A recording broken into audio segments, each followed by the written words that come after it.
Hello guys, so this is day 39 of our mission RRB series. और आज दिन की शुरुआत हुई करंट अफेयर करने से।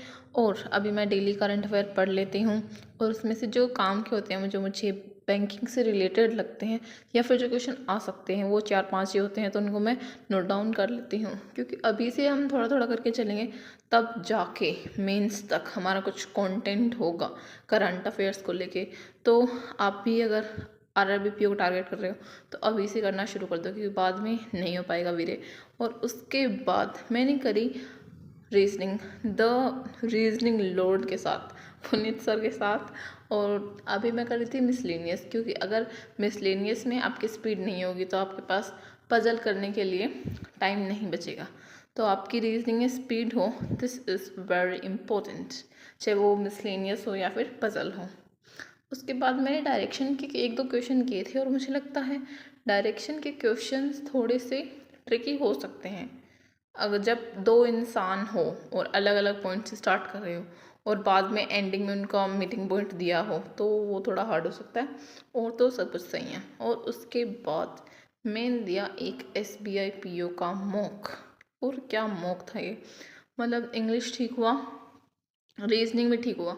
रीजनिंग में एक पजल रह गई थी और सारा सब कुछ हो गया था, लेकिन जो क्वांट है ना, उस क्वांट ने मेरा साथ छोड़ दिया। क्वांट समझ ही नहीं आ रहा था भाई। एक DI में रह गई मैं और दूसरी DI उठाई, वो भी हार्ड निकल गई। फिर टाइम ऐसे ही निकल गया, दिमाग ख़राब हो गया तब तक तो मेरा। और तुम देख लो मेरा कैसा रहा एनालिसिस।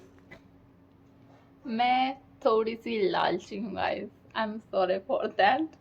अरे यार मैं इतनी लालची, मुझे समझ नहीं आता। तो अभी मैं अपना जो मैंने SBI PO का दिया था उसको मैं एनालिसिस कर रही थी।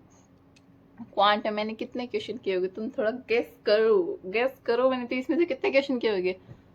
सिर्फ 7 प्रश्न किए मैंने। क्यों? क्योंकि मैं लालची हूँ, मैं मानती हूँ मैं लालची हूँ, लेकिन यार मैं क्वेश्चन करने के लिए लालची हूँ ना। तो देखो सबसे पहले उसमें एक DI आई थी डबल पाई चार्ट वाली। और डबल पाई चार्ट वाली जब सारी वैल्यूज दी गई हो तो यूजुअली इजी होती है। मैंने वो डिकोड कर ली और क्वेश्चन मैंने नहीं देखे उसके पहले। और इतनी खतरनाक लैंग्वेज वाले क्वेश्चन। फिर भी मैं सुधरी नहीं, मुझे दिख रहा है कि क्वेश्चन में लैंग्वेज घुमाई जा रही है, लेकिन फिर भी मैं तो यही करूँगी।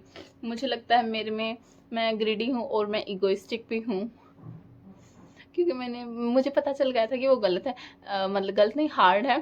फिर भी मैं उसके पीछे पड़ी रही कि ऐसे कैसे नहीं होगा, ये मेरे से नहीं होगा तो और किससे होगा। सो ये मत करना, don't be egoistic guys, don't be greedy मेरी तरह। मुझे पजल में भी कभी कभार ऐसा ही होता है, जब मुझे अच्छी मतलब इजी लगती है देखने में पजल, मैं उसको लेके बैठ जाती हूँ, फिर वो नहीं होती तो मूड खराब हो जाता है। सो आप लोग मेरी तरह लालची मत बनो और इगोइस्टिक मत बनो। नहीं हो रही तो उसको स्किप करो और लालच मत करना, लालच बहुत ही बुरी बला है। मैं लालच के चक्करों में मेरे मेरे लालच के चक्करों में मेरे 1 लाइनर्स है वो रह जाते हैं और मैं DI में अटके रह जाती हूँ और अर्थमेटिक में। So don't do this guys, take my advice, don't do this, don't. और इंग्लिश की बात करें तो वहाँ मेरा थोड़ा सेल्फ कंट्रोल आ रहा है। English is I thought it's in cake, तो मैं सारा खा जा रही थी, लेकिन नहीं, सारा नहीं खाना था केक। तो मैं थोड़े क्वेश्चन कर रही हूँ उसके, कम गलत करने की कोशिश कर रही हूँ। इंग्लिश में मैं अपनी एक्यूरेसी बढ़ाने की कोशिश कर रही हूँ। और क्वांट में ठीक है। रीजनिंग में मैं थोड़ी सी, मैं तुम्हें बताना लालची हूँ, मेरे से 4 पजल हो जा रही हैं, मतलब सारे क्वेश्चन हो जा रहे हैं, 4 पजल हो जा रही है, लास्ट में जो एक पजल बच रही ना वो नहीं हो रही, मतलब वो आधी सोल्व हो रही है तो मैं टाइम खत्म हो जा रहा है। तो मुझे ज़्यादा प्रैक्टिस की जरूरत है ताकि मैं सारी पजल खा जाऊँ। यस, रीजनिंग फिर एकदम डन है, रीजनिंग में तो कोई सवाल ही नहीं, बस थोड़ा सा सिलेक्शन सही हो जाए, पजल का सीक्वेंस, तो रीजनिंग में सभी के सभी हो जाते हैं। क्वांट में सबसे पहले 1 लाइनर्स करूँगी मैं, लालच नहीं करूँगी। मुझे अगर कोई अर्थमेटिक का इजी दिखता था मैं वहीं लपेट लेती हूँ उसको, लेकिन नहीं करूँगी मैं, अभी से कंट्रोल करने की कोशिश करूँगी। और इंग्लिश तो जैसा सीक्वेंस होता है उसमें चलते रहते हैं, उसमें तो कोई प्रॉब्लम नहीं है। तो ये हमारी आज की सीख थी, सीखा है हमने, अब ताने इम्प्लीमेंट करता करूँगी।